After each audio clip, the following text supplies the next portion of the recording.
አስመሳይነት ባህሪ ካለባችሁ ጸባይ ካለባችሁ ውሸታምነት ድራማ የመስራት ሰዎችን የማታለል ድርቅ ማለት ለምን አልሸነፍ ባይነት ለምን ተመከርኩ ባይነት ለምን እንደዚህ ይለኛል ብሎ ቂመኛና ልከኛ መሆን ካለባችሁ ቶሎ ንስሐ ግቡና ይሄ መንፈስ ለማባረር ሞክሩ። ጸበል ስትሄዱ ጮኻችሁ ማታቁ ግን ደግሞ ጸበል ቦታ የምትመላለሱ ካላችሁ እቤት እየቀረ ነው የሚሆነው መንፈሱ እቤት ይቀራል እና ከቤት ጀምሮ እየሰገዳችሁ እየጸለያችሁ ወደ ጸበል ቦታ መሄድ አለባችሁ። ሌላው ሳልናገር ማላልፈው በዚህ አይነት መንፈስ እየተጠቃችሁ ያላችሁ ቤተሰቦች በጣም ብዙ ህዝቦች አላችሁ። የቡዳ መንፈስ ሰይጣን ነው፣ አጋንንት ነው። ሰው በባህሪው አይኑ ቆሻሻ ቡዳ ወይም ደግሞ አይኑ መጥፎ ሆኖ አልተፈጠረም። እግዚአብሔር ሰውን የሚገል አይን አይፈጥርም።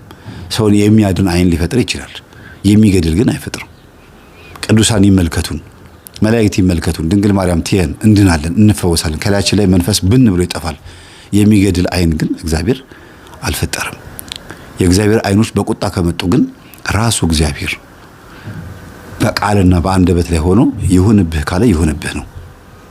ስለዚህ እባካችሁን እኛ የእንደዚህ ዘር ነን ብላችሁ ወስናችሁ ያላችሁ ህዝቦች ወይም ቤተሰቦች ከዚህ ሐሳብ ውጡ። እናንተ የአዳም ዘር ናችሁ። እናንተ የሔዋን ዘር ናችሁ። የክርስቶስ በዓመተ ምሕረት ደግሞ የክርስቶስ የቅዱስ ቁርባኑ የቤተ ክርስቲያን ዘርና አባል ናችሁ። በቃ ሌላ የማንም ዘር አይደላችሁም። አጋንንት አይደላችሁም፣ ሰው ናችሁ። በግድ ራሳችሁን የማይሆን ነገር ውስጥ አትወትፉት። ሸክላም ብትሰሩ ብረትን ብትቀጠቅጡ ምንም አይነት ሙያ ቢኖራችሁ የተከበረ ሙያ ነው። እናንተ በሰራችሁት ነው የምንተዳደረው። እናንተ በኢትዮጵያ ውስጥ 25% የገቢ ምንጭ ናችሁ። በምትሰሩት ሙያ እጅግ ሲበዛ በጣም የሚከበር ሙያ ነው ያላችሁ። ግን እላያችሁ ላይ ካለው መንፈስ አንፃር ምን ያደርጋል? መንፈሱ ሸክላ እየሰራችሁ ከሆነ ከምትሰሩት ሸክላ ላይ አፈር አንስታችሁ እንድትበሉ አይምሯችሁን ይነሳችኋል፣ አይምሯችሁን ይከለክላል። አይምሯችሁ ውስጥ ያለውን ኃይል ደግሞ ታስተናግዱታላችሁ። ለምን? አፈሩ የሚበላ ነው። ልክ እንደምታዩት በቪዲዮ ላይ ይሄ አፈር የሚበላ ነው፣ ይሄ ነገር የሚጠጣ ነው፣ ይሄ ቆሻሻ አይደለም፣ እኛ ቤተሰቦች እንደዚህ ምን በላው ብላችሁ ትቀጥላላችሁ። በቡዳ የተበላች እናት ልጅ ስታረግዝ የሚያምራት ቀይ አፈር መብላት ነው። በቡዳ የተበላች አንዲት ሴት ቀይ አፈር አማረኝ ብላ አንስታ የምትበላ ከሆነ አፈር ምግብ እንዳልሆነ ታውቃለች። አፈር ሰዎች ቤት የሚሰሩበትና መሬት የሚደለድሉበት እንደሆነ ብቻ ነው የምታውቀው። ግን ስትበላው ስሜቷ ደስ እያላት የምትበላው ከሆነ ተበልታለች ማለት ነው። እሷ ራሷ አፈሩን እየበላች ያለችው ልጅ ተበልታለች፣ ወይም እየበላ ያለ ሰው ተበልቷል። በመንፈሱ ስለተበላ ነው ለዚህ ነገር የበቃው። ባጭር ቋንቋ ስነግራችሁ እየተበላላን ያለ ነው። ያደግነውም እየተበላላን ነው። አንዱ አንዱን እየበላው ነው። ኮስሞቲክስም፣ ዝነጣውም፣ ፋሽኑም ማንኛውም አይነት አለባበስ የሚዛመተው በቡዳ መንፈስ እየተበላላን ነው። ባህሪም እንበላላለን፣ ጸባይ እንበላላለን፣ ገንዘብ እንበላላለን፣ ብዙ ነገር እንኮራረጃለን። ክፋትንም ደግንም ነገር እንኮራረጃለን። የሚጠቅምም ይሁን የሚጎዳ እንኮራረጃለን። በተለይ ግን 90% የሚጎዳውን ነገር መንፈስ ከሰዎች ጋር ያጣምራል ማለት ነው። ስለዚህ እናንተ የአዳም ዘር ናችሁ።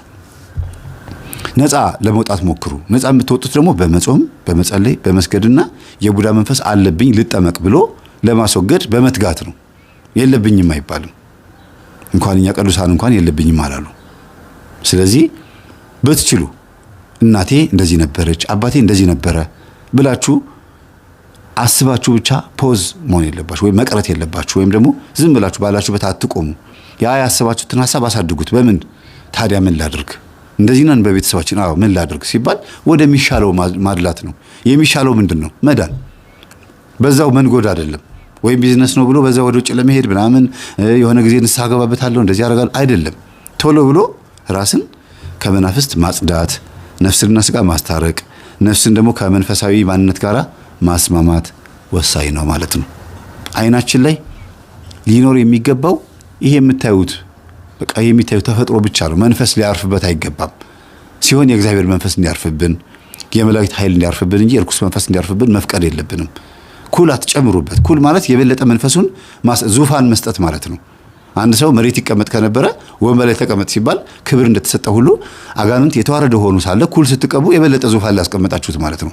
በደንብ አነገሳችሁት፣ እንዲያውም ምልክት ሰጣችሁት ማለት ነው። ኩል የተቀባችን ሴት አንዲት ሴት ስትመለከታት አንድ ነን ማለት ነው ብሎ ይናበባሉ መናፍስቶቹ፣ ይበላላሉ ማለት ነው። ለዝሙትም ከሆነ ለማንኛውም ነገር ከሆነ ለዛ ነገር ይወድቁለታል፣ ይሸነፉለታል ማለት ነው። እና የቡዳ መንፈስ እንዴት አይነት አደገኛና አሰልቺ፣ አስመሳይ፣ ታካች መንፈሳዊ ህይወት ላይ በጣም አስመሳይ የውሸት መንፈሳዊ ለመምሰል የሚሞክር ነው። በልብስና በታይታ ብቻ የሚኖርበት በቃ ዝም ብሎ በልብስ ብቻ ምን እንደሆነ እንኳን ሃይማኖቱን ሳያውቅ እንዲሁ በመመላለስ ብቻ እድሜያችን እንድንፈጅ ይፈልጋል።